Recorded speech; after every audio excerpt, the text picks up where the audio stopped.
प्रधानमंत्री भारतीय जन उर्वरक परियोजना एक राष्ट्र एक उर्वरक उर्वरक ऐसे पादप पोषक तत्व हैं जिनका उद्घाटन वाणिज्यिक रूप से अकार्बनिक रसायनों से किया जाता है। उर्वरकों में पोषक तत्वों की मात्रा खाद्य की तुलना में कहीं अधिक होती है और इनका उपयोग अल्प मात्रा में किया जाता है।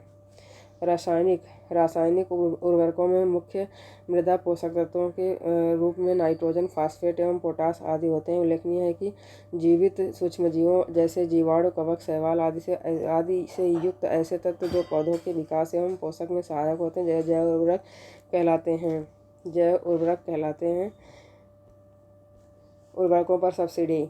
भारत में सर्वाधिक प्रयोग किए जाने वाले उर्वरक यूरिया का मूल्य केंद्र सरकार द्वारा नियंत्रित होता है। उत्पादक कंपनियां यूरिया को निश्चित MRP पर बेचती हैं, जो उत्पादन लागत का 10 से 20% तक होता है। शेष 80 से 90% तक उत्पादन लागत केंद्र सरकार उत्पादकों को सब्सिडी के रूप में उपलब्ध कराती है। केंद्र सरकार का उर्वरक सब्सिडी व्यय 10,52,022.32 करोड़ रुपये बजट अनुमान 2022-23 अनुमानित है, जो व्यय के मामले में खाद्य सब्सिडी के बाद दूसरा सबसे बड़ा मद है। केंद्र सरकार द्वारा दी जाने वाली कुल सब्सिडी में यूरिया सब्सिडी का हिस्सा बजट अनुमान 2022-23 17.78% है। अन्य उर्वरकों जैसे DAP, डायामोनियम फॉस्फेट एवं MOP, म्यूरेट ऑफ पोटाश आदि की कीमतें आधिकारिक रूप से केंद्र सरकार द्वारा नियंत्रित नहीं की जाती। हालांकि ये उर्वरक सब्सिडी प्रणाली के अंतर्गत ही आते हैं। अभी तक सभी उत्पादक कंपनियां उर्वरकों को स्वयं की ब्रांड की पहचान के साथ बिना केंद्र सरकार के योगदान का उल्लेख किए बेच रही थीं।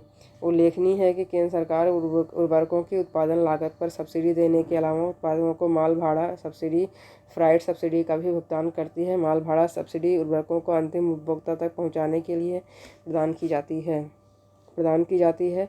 माल भाड़ा सब्सिडी प्राप्त होने के कारण उत्पादक कंपनियां उर्वरकों को लंबी दूरी तक एक राज्य से दूसरे राज्य में बेचने में संकोच नहीं करती हैं। विशिष्ट क्षेत्रों में विशिष्ट ब्रांड के उर्वरकों की मांग भी लंबी दूरी तक उनके विक्रय का एक कारण है। इसके फलस्वरूप अधिक प्रेषण लागत का अतिरिक्त बोझ भी सरकार पर पड़ता है। वर्तमान परिप्रेक्ष्य 17 अक्टूबर 2022 को प्रधानमंत्री नरेंद्र मोदी ने प्रधानमंत्री जन उर्वरक परियोजना एक राष्ट्र एक उर्वरक भारतीय जन उर्वरक परियोजना वन नेशन वन फर्टिलाइजर का शुभारंभ किया। प्रधानमंत्री भारतीय जन उर्वरक परियोजना एक राष्ट्र एक उर्वरक के तहत प्रधानमंत्री ने भारत यूरिया बैग को भी लॉन्च किया। इसके अंतर्गत उर्वरकों के लिए एक ही ब्रांड और लोगों का उपयोग किया जाएगा। इसी अवसर पर प्रधानमंत्री ने केंद्रीय रसायन एवं उर्वरक मंत्रालय के अंतर्गत 600 प्रधानमंत्री किसान समृद्धि केंद्रों PMKSK का शुभारंभ किया। साथ ही प्रधानमंत्री ने उर्वरक पर एक ई-पत्रिका इंडियन एज का भी विमोचन किया।